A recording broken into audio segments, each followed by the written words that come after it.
All format के player वो मैं उनको मानता हूँ, हालांकि वो T20 टीम का भी है, वो हिस्सा नहीं है, बट मैं उनको क्यों मानता हूँ, उनके आप आईपीएल रिकॉर्ड निकाल लें, शानदार रहा है, तो वो ऑल फॉर्मेट प्लेयर ही हैं। और मेरे लिए तो आईपीएल इंटरनेशनल लेवल ही है, उस तरह की बॉलिंग आपको मिलती है। T20 में वो शानदार हैं, ओडीआई में तो आपको पता ही है कितने अहम है टीम के लिए, वो तो मस्ट हैव है, और टेस्ट क्रिकेट में भी अब वो दिखा रहे हैं ये। लेकिन मेरा ना उनके बस एक ही वो इशू होता था कि इंडियन कंडीशन में आउटस्टैंडिंग, गुड बैटिंग कंडीशंस में आउटस्टैंडिंग, जब गेंद थोड़ी सी हिलती थी, वो एक गाबा के अलावा मेरे पास कोई था नहीं नॉक मैं जिसके पास जा सकूं और मैं कहूं कि नहीं यार, उन कंडीशन में भी शुभमन के रन आया। और आपने कई बार देखा हो लेग बिफोर या आउट बोल्ड हो जाते थे जब गेंद थोड़ी अंदर आती थी। इनफैक्ट यहां पर भी जब 0 पे 2 आउट हुए हैं तब वो जो 12 मिनट थे, जोफ्रा आर्चर ने जो स्पेल डाला है, कोई भी बैट्समैन होता, शुभमन गिल नहीं कोई भी होता, वो 4-5 बार आउट होते बचे वो। बट वो किस्मत वो 2 ओवर का स्पेल था वो। बट वो जो लेग बिफोर बॉल फ्रंट पे, अंपायर ने नॉट आउट दिया, आपने रिव्यू किया, बॉल लगी है, हिटिंग स्टंप्स, लेकिन कैसे बचे? बैट नहीं, वो वाला बॉल भी से नो बैट,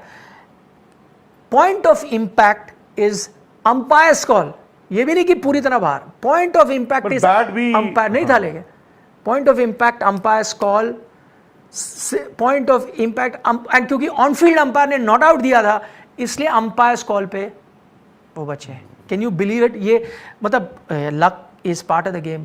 पूरा टेस्ट मैच की तस्वीर बदल देता वो जो स्पेल है, मतलब देखा जाए कहां एक आउट होता और मैं चौथे दिन match umpire's call, ball hitting in line hitting, but point of impact umpire's call, umpire की नॉट आउट। यानी किस्मत चाहिए भी होती है जी। फ्यूचर कैसे देखते हो आप?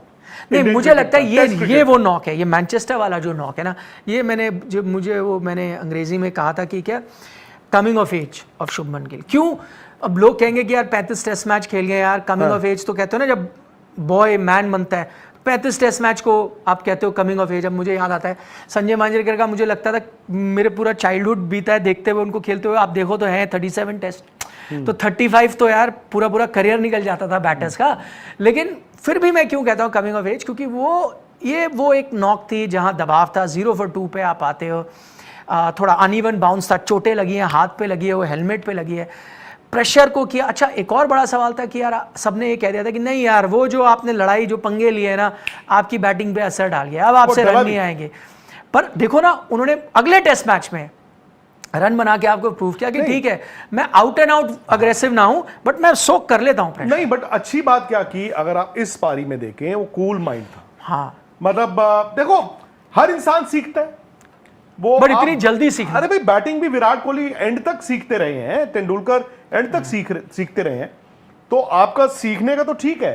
मैं तो ये कहता हूं कि कप्तानी तो यार अभी शुरू हुई है ना, कप्तानी में भी आप सीखोगे, वर्क इन प्रोग्रेस है। और मैंने शुभमन गिल की ना जो ताकत है, शायद जो शुभमन गिल की ताकत थी वो थी कूल माइंड। उनकी बैटिंग में भी वही रिफ्लेक्ट करता था, उनके मैनरिज्म्स में, और समहाउ मैंने इस साल आईपीएल में भी देखा दी एंग्री यंग मैन, और टेस्ट मैचों में भी जब देखा angry young man, I think वो थोड़ा उनके ना कल को ये ना हो कि उन पे वो इल इफेक्ट हो, इन द सेंस वो ऐसे खुश हैं, खुशी हो के वो रन भी बना रहे हैं, टीम भी अच्छा कर रही है, इससे बड़ी और क्या बात हो सकती है। बट गौतम गंभीर के फ्यूचर पे आपको क्या is under work in progress. Shubman Gill देखो, शुभमन गिल 2 दिखे इस सीरीज में, और मैं झूठ नहीं बोलूंगा, no sugar coating nothing, 2 Shubman Gill है इस सीरीज में, अनफिल्टर्ड है भाई, कैसे आप शुगर कोट। एक शुभमन गिल है बैट्समैन, वो तो यार आपको आंकड़े ये बताते हैं कि हो सकता है जब ये सीरीज खत्म हो, जो डॉन ब्रैडमैन का रिकॉर्ड है एक सीरीज में सबसे ज्यादा रन,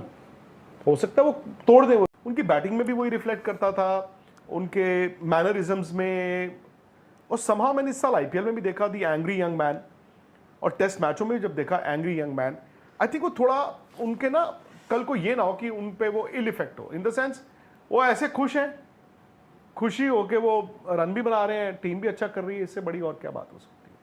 बट गौतम गंभीर के फ्यूचर पे आपको क्या is under work in progress. कप्तानी देखो, शुभमन गिल 2 दिखे इस सीरीज में, और मैं झूठ नहीं बोलूंगा, no sugar coating nothing, 2 Shubman Gill है इस सीरीज में, अनफिल्टर्ड है भाई, कैसे आप शुगर कोट। एक शुभमन गिल है बैट्समैन, वो तो यार आपको आंकड़े ये बताते हैं कि हो सकता है जब ये सीरीज खत्म हो, जो डॉन ब्रैडमैन का रिकॉर्ड है एक सीरीज में सबसे ज्यादा रन, हो सकता है वो तोड़ दे वो। अस्सलाम वालेकुम जी, कैसे हैं आप लोग। तो आज हम बात करेंगे India versus England test series की, जिसके अंदर सिर्फ अब एक लास्ट टेस्ट ओवल टेस्ट रह चुका है और टीम इंडिया के पास भी आखिरी मौका है कि वो सीरीज़ को 2-2 से बराबर कर दे।